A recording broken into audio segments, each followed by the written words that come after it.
အားလုံးပဲမင်္ဂလာပါ Adobe Village page မှာကြိုဆိုပါတယ်ကျွန်တော်တော့ရဲသူအောင်ပါဒီနေ့ကျွန်တော်တို့ဒါဘယ်တဲ့ကိုကျွန်တော်သွားကြမလဲဆိုလို့ရှိရင်ကျွန်တော်ခုဖွင့်ထား Snapseed ဆိုတဲ့ဒါ mobile Lightroom tutorial နဲ့ပတ်သက်ပြီးတော့ကျွန်တော်သွားမယ်ပေါ့နော်အဲ့တော့ကျွန်တော်တို့ဒီ Snapseed ဆိုတဲ့ဒီ mobile Lightroom photo editing application နဲ့မှာ healing ဆိုတဲ့ tool ကိုဘယ်လိုမျိုးအသုံးပြုရလဲသူ့ရဲ့အလုပ်လုပ်ပုံကဘာလဲပေါ့နော်ဘယ်လိုမျိုးပုံမျိုးတွေမှာကျွန်တော်တို့ဒီအလွယ်တကူနဲ့အစားထိုးအသုံးပြုနိုင်လဲဒါနဲ့ပတ်သက်ပြီးတော့ကျွန်တော်ရှင်းပြပေးမှာဖြစ်ပါတယ်โอเคအဲ့တော့ကျွန်တော်အတူတူစလိုက်အောင်နော်မစခင်ကျွန်တော်နည်းနည်းလောက်လေကြိုပြီးတောင်းပန်ချင်တာကအခုအပြင်မှာမိုးရွာနေပါတော့အဲ့တော့တကယ်လို့ကျွန်တော်အတန်နဲ့ဒီလိုမျိုးရောပြီးတော့နောက်မှ noise တွေပါခဲ့လို့ရှိရင်ဒါကျွန်တော်ကြိုပြီးတော့လူချင်းမင်းတို့တကယ်ချင်းတို့ bro တို့ကိုတောင်းပန်ပါတယ်ဟုတ်ပြီအဲ့တော့တူတူကျွန်တော်သွားလိုက်မှာနော်အဲ့တော့ကျွန်တော် healing tool ကဘယ်ထဲမှာရှိရလဲဆိုလို့ရှိရင်ကျွန်တော် tools ထဲမှာရှိ looks ဒီဒါဘယ်ဘက်က looks ဒီဒါကျွန်တော်တို့ဒါ preset တွေပေါ့နော်ဒီထဲမှာကျွန်တော် preset တွေအမျိုးမျိုးကျွန်တော်ရွေးလို့ရတယ်ကျွန်တော်ပုံနဲ့ပတ်သက်ပြီးတော့နော်ဒီညာဘက်အစုံဆုံးမှာဆိုလို့ရှိရင်ဒါ black and white တွေရှိတယ်အမျိုးမျိုးကျွန်တော် dramatic ဆန်ဆန်ပုံစံတွေဒီထဲမှာလာပြီးရွေးလို့ရတယ်ဒါကကျွန်တော် looks ဟုတ်ပြီနော်ကိုဒီပထမဆုံး Snapseed ထဲမှာပုံကိုမပြင်ခင်ဘယ်လိုမျိုးပုံစံနဲ့မြင်စေချင်တာလဲအရန်မိုက်တယ်ဟုတ်ပြီနော်ကျွန်တော် Snapseed ကိုအရန်ကြိုက်တယ်အဲ့တော့နောက်တစ်ခုကကြတော့ Lightroom လို့ပဲကြိုက်တယ်ပေါ့နော်ဟုတ်ပြီအဲ့တော့ကျွန်တော်ဒီမှာ tools တဲ့ကိုသွားမယ်သွားလို့ရှိရင်ကျွန်တော်တို့ကဒီနေ့သုံးမယ် healing ဒီဘယ်နေရာမှာရှိလဲဆိုလို့ရှိရင်ကျွန်တော်တို့ဒီ selected ဆိုတဲ့ဒီတတိယအတန်းပေါ့နော်တတိယအတန်း brush ရဲ့ကျွန်တော်ညာဘက်မှာရှိပါတယ်ဒီကောင်လေးဟုတ်ပြီနော်အဲ့တော့ကျွန်တော် healing နဲ့ဝင်လိုက်လို့ရှိရင်ဘာမြင်ရလဲဆိုလို့ရှိရင်ဘာမှမမြင်ရအောင်အသုံးပြုရတာအရန်လွယ်ဒါပေမဲ့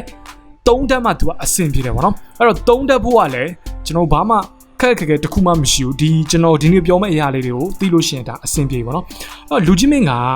ဒီပုံထဲမှာတခုခုကိုဖျောက်ချင်တယ်ဥပမာကျွန်တော်ဒီရှေ့ကနွားကြီးကိုဖျောက်ချင်တယ်ပေါ့နော်အဲ့လိုမျိုးဖျောက်ချင်တဲ့အခြေအနေမှာ healing ကိုကျွန်တော်အသုံးပြုတယ်အဲ့တော့ healing ကိုကျွန်တော်ကဘယ်နေရာမှာအသုံးပြုလဲဆိုလို့ရှိရင်တခုခုကိုဖျောက်ချင်တဲ့ပျောက်စေချင်တဲ့အခြေအနေမှာအသုံးပြုတယ်သူဒီကျွန်တော်တို့ Photoshop မှာဆိုလို့ရှိရင်healing brush tool တို့ spot healing brush tool တို့ဟုတ်ပြီနော် clone stamp tool နဲ့ဒါသဘောတရားချင်းအတူတူပဲတခုခုကိုသူက removing လုပ်တယ်ပြီးတော့ကျွန်တော် replacing အစားထိုးရပါတော့ removing ဆိုတာကြောင့်ကျွန်တော်အရင်ဆုံးဖယ်ရှားရတယ်နောက်ဒုတိယအဆင့်ကကျတော့ replacing အစားထိုးရပါတော့အဲ့ဖယ်ရှားလိုက်တဲ့နေရာမှာတခုခုနဲ့အစားထိုးတယ်ဒီလိုပုံစံမျိုးနေနဲ့ကျွန်တော်အလုပ်လုပ်တယ်အဲ့တော့ဒီပုံမှာဆိုလို့ရှိရင်ဒါနဲ့စကားမဆက်ပါတော့ဒီပုံကကျွန်တော်ရိုက်ခဲ့တဲ့ပုံမဟုတ်ပါဘူးအဲ့တော့ကျွန်တော်ကလည်းဘာဖြစ်လို့ဒါခဏပြောနေရလဲဆိုလို့ရှိရင်ကျွန်တော်လည်းနိုင်ငံခြားမှာရိုက်ခဲ့တဲ့ပုံလေးတွေရှိတဲ့အတွက်ကြောင့်မလို့ဒီပုံနဲ့ဒါကျွန်တော်ရိုက်ခဲ့တဲ့ပုံလို့ထင်နေမှာဆိုလို့ပေါ့နော်ကျွန်တော် copyright မငြိစေချင်ဘူးဒီပုံကျွန်တော်ရိုက်ခဲ့တဲ့ပုံမဟုတ်ဘူးပေါ့နော်ဒါလည်းကျွန်တော် Facebook ပေါ်ကနေပြီးကြိုက်လို့ယူထားတာမူရင်းရိုက်ခဲ့တဲ့ photographer ကိုဒါ credit ပေးပါတယ်ဟုတ်ပြီနော်ဟုတ်ပြီအဲ့တော့အပြင်မှာမိုးတွေတော်တော်သဲနေအောင်နော်ဒါထားလိုက်တော့ဟုတ်ပြီအဲ့တော့ကျွန်တော်ဒီပထမဦးဆုံးနွားကြီးကိုကျွန်တော်တို့ကဖျောက်မယ်ဆိုလို့ရှိရင်ဘလို့ဖျောက်မလဲဆိုလို့ရှိရင်ဘာမှလုပ်စရာမလိုဒီမှာကျွန်တော်သူ့ပုံအခုလိုမျိုးပဲအုပ်ပေးလိုက်အောင်ဒါဆိုလို့ရှိရင်ကျွန်တော်ရဲ့နွားကြီးကပျောက်သွားတယ်ဟုတ်ပြီနော်ပြီးရင်ကျွန်တော်တို့ဖျောက်ခဲ့တဲ့အရာကိုပြန်ပြီးအနောက်ကိုပြန်ဆုပ်ချင်တယ်ဆိုလို့ရှိရင်ဒီမှာကျွန်တော်undo key လေးရှိဟုတ်ပြီနော်ဒီဘက်မှာ undo key လေးရှိရဒီကောင်ကိုကျွန်တော်နှိပ်ပေးလိုက်ဒါဆိုလို့ရှိရင်ကျွန်တော်ပြန်ပေါ်မယ်ဖျောက်တာကိုပြန်သွားခြင်းနဲ့ redo key ကိုပြန်နှိပ်လိုက် undo redo ဟုတ်ပြီနော်ဒီ key လေးကကျွန်တော်တို့ကွန်ပျူတာမှာဆိုလို့ရှိရင် Windows user ဆိုလို့ရှိရင်ကျွန်တော် control z key လေး undo key လေးနဲ့အတူတူပဲတကယ်လို့သင်က MacBook user ဆိုလို့ရှိရင်တော့ command z လေးနဲ့အတူတူပဲပေါ့နော်အဲ့တော့ဒီမှာကျွန်တော်အမျိုးမျိုးနှိပ်လို့ရတယ်ဒါပေမဲ့ကျွန်တော်အဲ့လိုဖျောက်တဲ့ချိန်မှာကျွန်တော်ပြောခဲ့သလိုပဲ removing ဖျောက်တဲ့နေရာကို replacing အစားထိုးတယ်ဆိုတဲ့သဘောတရားဖြစ်တဲ့အတွက်ကြောင့်မလို့အခုကျွန်တော်တို့အစားထိုးလိုက်တဲ့နေရာကြီးကဒါ mobile application တစ်ခုဖြစ်တဲ့အတွက်ကြောင့်မလို့နည်းနည်းလေးသိတာဟုတ်ပြီနော်ဒါပေမဲ့ကျွန်တော်တို့ဘယ်လိုမျိုးမသိတာအောင်လုပ်လို့ရလဲဆိုလို့ရှိရင်ဒီနားမှာလှည့်စားထားရလေးရှိတယ်ဒီကောင်းပါလဲဆိုလို့ရှိရင်ကျွန်တော်တို့လက်နှစ်ဖက်နဲ့ပုံကိုထောက်ပြီးတော့ zoom in လုပ်လိုက်ပါတကယ်လို့လက်နှစ်ဖက်နဲ့မထောက်ချင်ဘူးဆိုလို့ရှိရင်လည်းကိုဖြောက်ချင်တဲ့နေရာပေါ် double click ပေါ့နော်နှစ်ချက်နှိပ်ပေးလိုက်ပါဒါဆိုလို့ရှိရင်ကျွန်တော် zoom in လုပ်တယ်ဟုတ်ပြီနော်အဲ့တော့ zoom in လုပ်တဲ့ချိန်မှာနှစ်မျိုး zoom in zoom out ကိုလုပ်လို့ရတယ်ကျွန်တော်ဒီမှာ zoom in လုပ်ပြီးလို့ရှိရင်ဒီမှာကျွန်တော်တို့ preview ထဲမှာလည်းလက်တစ်ဖက်တည်းနဲ့ထောက်ပြီးတော့ကျွန်တော်ကြိုက်တဲ့နေရာကိုတွားလို့ရတယ်နောက်တစ်ခုကကျတော့ကျွန်တော်တို့ပုံကိုလက်နှစ်ဖက်ထောက်ပြီးတော့ကြိုက်တဲ့နေရာကိုဆွဲလို့ရတယ်လက်နှစ်ဖက်နော်လက်တစ်ဖက်တည်းမဟုတ်ဘူးလက်တစ်ဖက်တည်းဆိုလို့ရှိရင်ဘာဖြစ်သွားမလဲကျွန်တော်တို့ဒီ healing tool ကိုအသုံးပြုနေတဲ့ပုံစံနဲ့ကျွန်တော်တို့ရှောက်ချစ်မိနေလိမ့်မယ်ဟုတ်ပြီနော်ဒီလိုမျိုးကျွန်တော်လုံးမှာမဟုတ်လက်နှစ်ဖက်နဲ့အခုကျွန်တော်နွားကြီးကိုတည်ထားလိုက်မယ်အဲ့တော့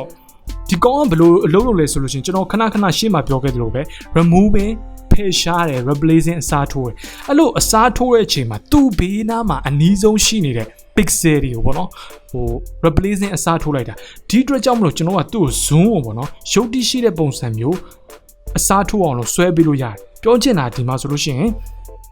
ကျွန်တော်ဒီလိုမျိုး zoom out လုပ်လိုက်မယ်ဆိုလို့ရှိရင်နွားလေးကတိတိလေးပဲနွားကြီးอ่ะပေါ့နော်နွားလေးကတော့ဖြစ်တယ် sorry နွားကြီးကကျွန်တော်တို့တိတိလေးပဲမြင်ရတော့မယ်သူ့နားမှာ pixel ကိုအစားထိုးတဲ့အချိန်မှာအမှားလေးတွေဖြစ်သွားနိုင်တယ်ဒီအတွက်ကြောင့်မို့ကျွန်တော်တို့ကသူ့ကို zoom ရင်ပေါ့နော် zoom ကိုဆွဲကြည့်ပြီးတော့ဒီလိုမျိုးကျွန်တော်တို့ဖြည်းဖြည်းချင်းစီလိုက်ပြီးတော့ဖျောက်လို့ရဟုတ်ပြီဒီမှာဆိုလို့ရှိရင်သူ့ကိုကျွန်တော်ဖျောက်နေပြီတစင်ချင်းစီပေါ့နော်ကျွန်တော်ဖြည်းဖြည်းလေးဖျောက်လို့ရတယ်ဒါပေမဲ့ကျွန်တော်တို့ဒီမှာရေ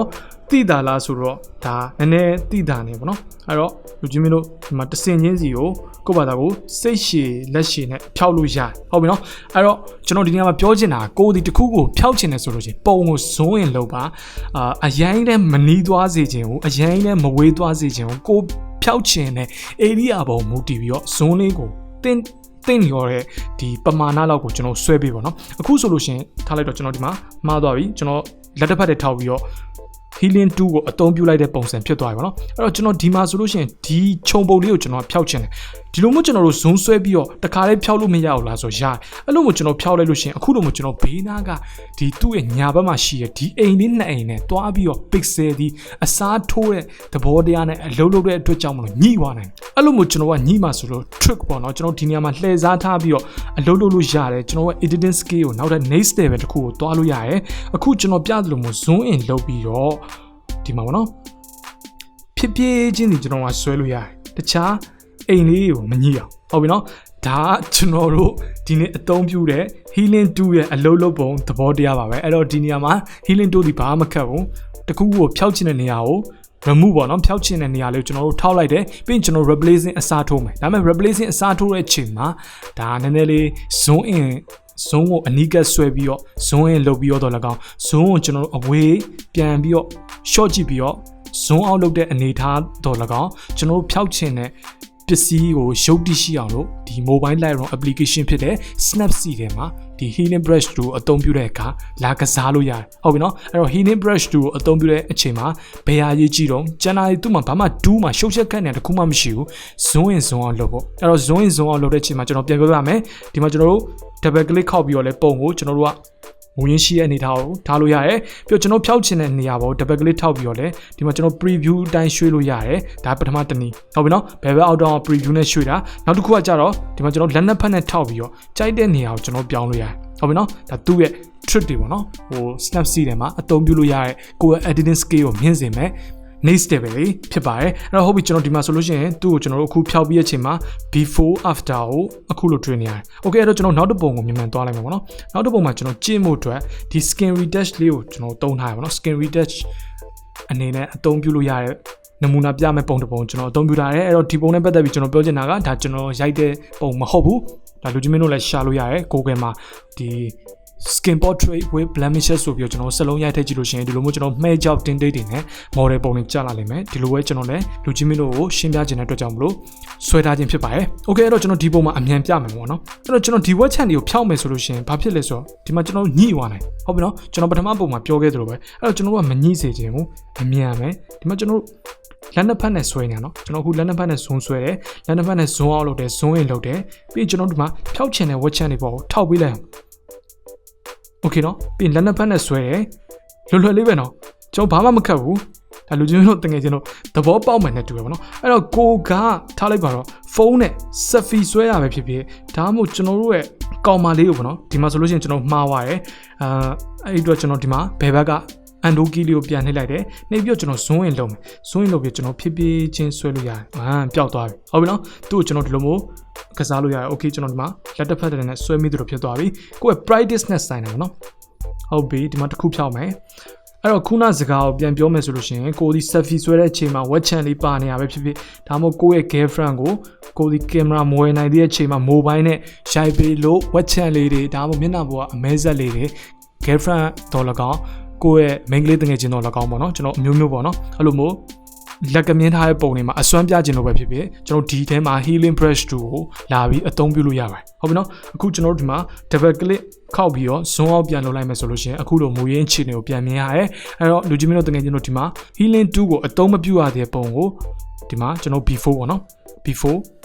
after ဒါ healing tool အသုံးပြုပြီးရပုံအဲ့တော့ပြန်ပြမယ် before after လုံးဝအကွာကြီးပဲเนาะ okay အဲ့တော့ကျွန်တော်ဒီနေ့ knowledge sharing tutorial လေးကတော့ဒီလောက်ပါပဲဒီနေ့ကျွန်တော် Snapseed tutorial ဖြစ်တဲ့ဒီဗီဒီယိုမှာကျွန်တော်ဘာသင်ပေးသွားလဲကျွန်တော် healing နဲ့ပတ်သက်ပြီးသင်ပေးသွားတယ်အဲ့တော့ healing ကိုကျွန်တော်အသုံးပြုရတာလွယ်လွယ်လေးပဲအောက်မှာ undo key ရှိတယ် redo key ရှိတယ်ဟုတ်ပြီเนาะကျွန်တော်ဒီ undo key လေး redo key လေးနဲ့ကိုဖြောက်ချင်တဲ့ remove လုပ်ချင်တဲ့နေရာကိုကျွန်တော်တို့ထောက်ပေးလိုက်အောင်မယ်အဲ့လိုထောက်ပေးတဲ့အချိန်မှာ overlay လေးအနီရောင်လေးနဲ့ပေါ်လာတယ်ပြီးရင်ပျောက်သွားလိုက်မယ်ဒါပေမဲ့ကျွန်တော်ဒုတိယအဆင့်ဖြစ်တဲ့သူ့အလုပ်လုပ်ပုံဖြစ်တဲ့ replacing အစားထိုးတဲ့အချိန်မှာကျတော့သူဒီဘယ်လိုမျိုး application ကစဉ်းစားလဲဆိုလို့ရှိရင်ဒါကျွန်တော်ဘေးနားမှာရှိနေတဲ့ pixel လေးတွေကိုသူကအစားထိုးတဲ့အတွက်ကြောင့်မလို့သူ့ရဲ့အနီးဆုံးမှာရှိနေတဲ့ကျွန်တော်တို့နေရာလေးကို zoom in zoom out နဲ့ကျွန်တော်တို့ replacing ပေါ့နော် healing tool ကိုအသုံးပြုပေးဖို့လိုတယ်ဒါလေးပဲမှတ်ဖို့ဟုတ်ပြီနော်ဒါဆိုလို့ရှိရင်ကျွန်တော်တို့ရဲ့ရုပ်တည်ရှိတဲ့ healing tool အသုံးပြုထားတဲ့ပုံတွေကိုဖန်တီးနိုင်လိမ့်မယ်ဟုတ်ပြီအဲ့တော့ကျွန်တော်ရဲ့ဒီနေ့ Snapseed နဲ့ပတ်သက်တဲ့ tutorial လေးကိုကြိုက်နေတတ်တယ်ဆိုလို့ရှိရင် like and share လေးလုပ်သွားပေးပါနောက်ပြီးကျွန်တော်ရဲ့ YouTube channel လေးကိုလည်း subscribe notify လုပ်ပြီးတော့ Adobe software တွေကိုအခမဲ့ download လုပ်ပါအားလုံးကျေးဇူးတင်ပါတယ်နောက်ထပ်စိတ်ဝင်စားဖို့ကောင်းတဲ့ tutorial ကြမှာကျွန်တော်တို့အတူတူထပ်တွေ့ကြအောင်အားလုံးပဲ healing brush tool ကိုကောင်းကောင်းအသုံးပြုနိုင်ပါသေးလို့ဆုတောင်းပေးရင်းနဲ့ပဲ good luck see you ပါ